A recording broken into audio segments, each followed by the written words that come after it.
भाई आपके सामने संविधान का भाग 3 चल रहा है, जिसमें हमने मौलिक अधिकारों की चर्चा कर रहे हैं। हमने इससे पहले वीडियो में अनुच्छेद 18 तक बता दिया है। अब आपके सामने जो है अनुच्छेद 19 की चर्चा करने वाले हैं। अनुच्छेद 19 को जो है संविधान की रीढ़ कहा जाता है। संविधान की रीढ़ क्यों कहा जाता है? क्योंकि इसमें जो है मौलिक अधिकारों के अंदर स्वतंत्रता की बात की गई है। तो अब देख लेते हैं कि भाई अनुच्छेद 19 में कौन कौन सी स्वतंत्रता है। तो अब देख लेते हैं भाई अनुच्छेद 19 में ए में देखो अभिव्यक्ति की स्वतंत्रता है। अभिव्यक्ति का मतलब अगर हम अपनी मौलिक अधिकार के लिए कोई बात बोलना चाहते हैं बोल सकते हैं। हम कोई मौन व्रत रखना चाहते हैं, किसी मीडिया का पुतला फूंकना, सब क्या है? अभिव्यक्ति की स्वतंत्रता है।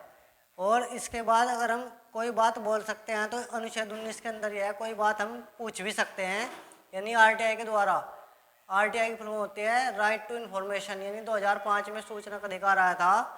और जो है इसके तहत हम अपने मूल अधिकारों को ध्यान में रखते हैं किसी भी सरकारी अधिकारी से दफ्तर में अपनी जानकारी ले सकते हैं कि मतलब जनता के लिए, हित के लिए क्या कार्य किए जा रहे हैं, उनके मूल अधिकारों के लिए कितना वो ठीक है। उन सब की जानकारी हम आरटीआई के माध्यम से ले सकते हैं। उसके बाद 19B में क्या लिखा हुआ है? शांतिपूर्वक सभा करने की स्वतंत्रता, यानी कि आप शांतिपूर्वक कहीं पे भी कोई मीटिंग कर सकते हो। यह आपको अनुच्छेद 19B के तहत स्वतंत्रता दी गई है।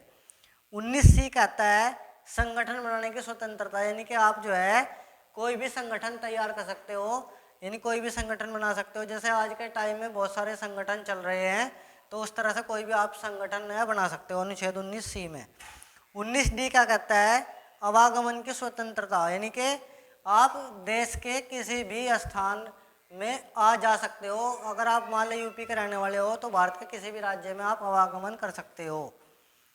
अनुच्छेद 19E देश में कहीं भी निवास करने की स्वतंत्रता, मतलब आप देश में कहीं भी निवास कर सकते हो। अगर मान लिया आप एक राज्य से दूसरे राज्य में जाके बसना चाहते हो तो आप वहाँ पे भी जाके बस सकते हो, यानी कि पूरे देश में आप कहीं भी निवास कर सकते हो। पहले जम्मू कश्मीर में लागू नहीं था, लेकिन जब से जो है वहाँ पे जम्मू कश्मीर केंद्र शासित प्रदेश बनाया गया हमारा, तब से जो है वहाँ पे भी हम निवास करने की स्वतंत्रता हमें मिल चुकी है भाई। उसके बाद 19D क्या कहता है भाई? व्यापार करने की स्वतंत्रता, यानी कि आप अपनी मर्जी से कोई भी व्यापार कर सकते हो। तो हमने तो पढ़ा 19A में कौन कौन सी स्वतंत्रता है। हमने बताया कि 5 प्रकार की स्वतंत्रता है, आपको 5 के 5 ध्यान में रखनी है। बट हम इन स्वतंत्रता का प्रयोग करते हुए हमें 2-3 बातें ऐसी भी ध्यान रखनी है कि मान लिया अगर हमें अभिव्यक्ति की आज़ादी तो है, पर हमें ये ध्यान रखना कि हमें कहाँ बोलना है। अभिव्यक्ति की आज़ादी तो हमें पता है कि कहीं घूमने जाना है, ऐसा नहीं है कि आप किसी के पर्सनल घर में घुस जाओगे तो आपको ऐसा नहीं। और बोलना भी ऐसा है जिससे कि देश की अखंडता बनी रहे, देश में मतलब कोई ऐसा विवाद ना हो। तो आपको इस चीज़ों का ध्यान रखना है कि भाई आपको आज़ादी के साथ साथ में जो आपके मूल अधिकार है उनके साथ साथ में आपको ये ध्यान रखना है कि जिससे देश की अखंडता बनी रहे और किसी दूसरे को उससे नुकसान ना हो। तो आपकी अभिव्यक्ति की आज़ादी को ये ध्यान में रखते हुए आपको ध्यान रखना है भाई।